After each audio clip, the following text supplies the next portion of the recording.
Over the weekend, I brought you a video of the only Labour Party governor we have in Nigeria, Governor Alex Otti of Abia State, mandating all his loyalists to contest the Abia State local government election under the Zenit Labour Party.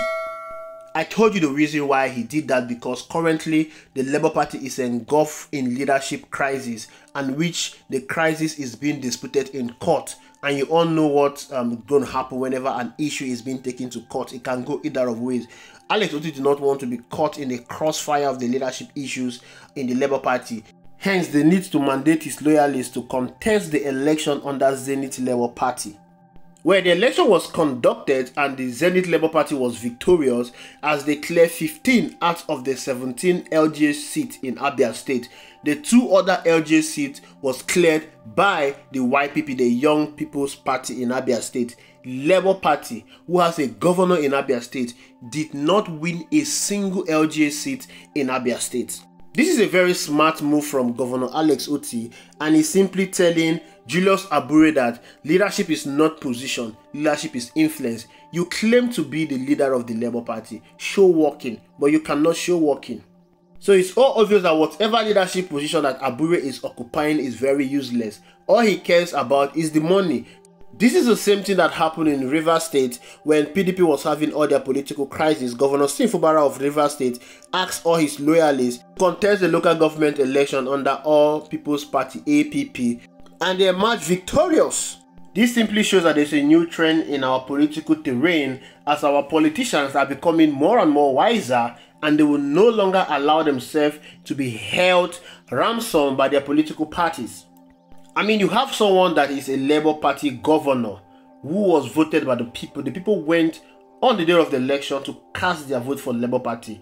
But in the local government election, the same people that voted for the Labour Party, they completely ignored the Labour Party and voted for another political party, Zenit Labour Party. They didn't do this because the Zenit Labour Party is known in the state. They did this because they are loyal to the governor. They did it because they love the governor. They did it because they respect the governor. That was the same thing we saw in the 2023 general election. Nobody knew the Labour Party before now. The Labour Party was an unknown political party. This party was being used as a placeholder by the bigger political party. But Mr. Peter Obi came on board into the party and became the shining light in that party. In 6 months, the Labour Party rose from obscurity to the limelight. In 6 months, the Labour Party rose from being a local political party to the national party. Showore political party AAC was more popular than the Labour Party. In 2019 general election, the Labour Party got 5,000 votes in the presidential election. 4 years after, 2023, because of the emergence of Mr. Peter Obi, the Labour Party was allocated 6 million votes. I use the word allocated because we know that that vote was more than 6 million votes. We know that the Labour Party won that election with Mr. Peter Obi. This was made possible not because of the Labour Party, but because of one man, Mr. Peter Obi. It is the people in the political party that make the party popular, not the party itself. APC is notorious for bringing hardship to the people. APC is notorious for destroying the economy in this country. APC is notorious for not obeying the rule of law. APC is notorious for state capture. The people in the APC are the one orchestrating all these things in APC. If you move away the people from APC and bring in new set of people that have new ideology, new mindset of developing this country, APC will have a different name and a different identity. The Labour Party is what it is today because of one man, Mr. Peter Obi. If Mr. Peter Obi decides to leave the Labour Party will go back to our former self. There is no politician in this country that will pick up the Labour Party and give the Labour Party that level of clout, that level of glory that Mr. Peter Obi gave to the Labour Party. There is no politician in this country that is as popular as Mr. Peter Obi. Peter Obi is the most popular politician in this country. Yes, Mr. Peter Obi has said that he wants to build the Labour Party to become the biggest political party, not only in this country, but Africa as a whole. That was the reason why he decided to solve the leadership crisis in the Labour Party by instituting a 20-man committee to conduct an expansive convention. But that committee is on hold because the court is recognizing Julius Abure as the national leader of the Labour Party.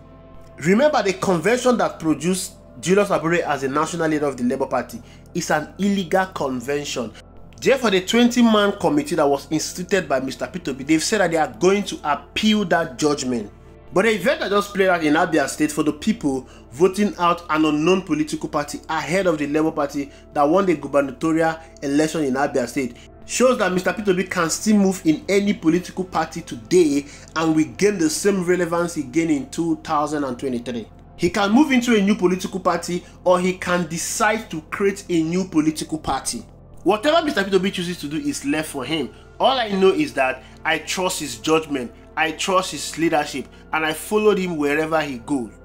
After all, we did not see this coming when he instituted a 20-man committee in order to resolve the issues in the Labour Party. We did not see this coming. Therefore, we don't even know his plan ahead of the 2027 general election. We don't even know if Mr. P2B is going to contest that election.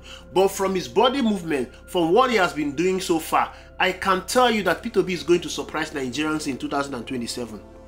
If you watch all his interviews and what he has been saying so far, you will notice that P2B has been hitting hard on Nigerians. P2B is no longer being soft on Nigerians. P2B is stating the problem as it is. Remember the 2023 general election, he will always come apologize for what he has said. He will always come defend his supporters. P2B is not defending anybody. P2B is not apologizing for anything.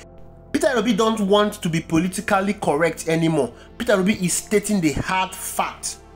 The other day, he dropped a tweet congratulating Yakubu Gowon. Yakubu Gowon was a military head of state that was involved in the war that killed over 3 million innocent Biafrans. That tweet did not go down well with Biafra crusaders. They criticized him, they slated him, they blasted him, they asked him to retract that tweet and tender an unreserved apology. P2B did not even apologize to anyone. You and I all know that Mr. P2B would definitely have apologized if it was Mr. P2B of then. Ethnicity is one topic that most politicians in this country are scared of touching because people don't want their ethnicity to be touched. Look at what he did recently. He's calling out the Yoruba people for voting Bola Ahmed Tinubu based on tribalism, Emiloko, and he's asking them a very simple question. Are you buying bread cheaper? And you can see all the cry on the timeline. The people are angry because he has touched their ethnicity and he's not even apologizing to anyone. Another thing that people don't joke about in this country is religion. Do whatever thing you can do to Nigerians, but don't touch their religion. Nigerians are so sentimentally attached to their religion. It is their life. If you want to see the emptiness of graduate, learn fellows in this country, accomplished businessmen and women, elderly men and women, I mean, people you so much respect in the society and look up to, throw up the topic of religion. That is how you will see how empty they are in this country. But Mr. P2B did not even care about all of this. He has touched their religion. He told them the simple truth. We are very unproductive in this country, and the reason why we are unproductive in this country, it is because of politics and religion. These two things are the most productive venture in this country.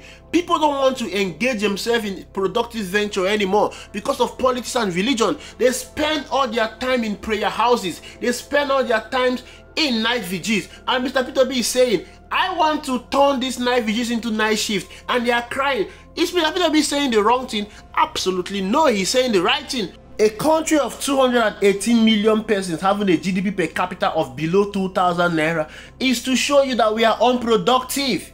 We have the numbers, but we are not utilizing our numbers.